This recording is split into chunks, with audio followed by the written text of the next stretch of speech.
దేవుని ఆత్మ మీలో నివసించి ఉన్న ఎడల మీరు ఆత్మ స్వభావము కలిగి ఉన్న వారే. ఆత్మ సంబంధమైన క్రియలు చేస్తారు, ఆత్మ సంబంధమైన ప్రార్థన చేస్తారు, ఆత్మ సంబంధమైన నిన్ను వలె నీ పొరుగు వారిని ప్రేమించే విధానము ఉంటుంది. కాబట్టి నా ప్రియమైన సహోదరి సహోదరులారా,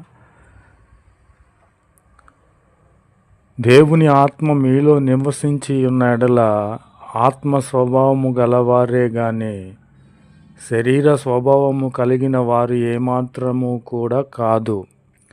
ఎవడైనను క్రీస్తు ఆత్మ లేనివాడైతే వాడాయన వాడు కాదు.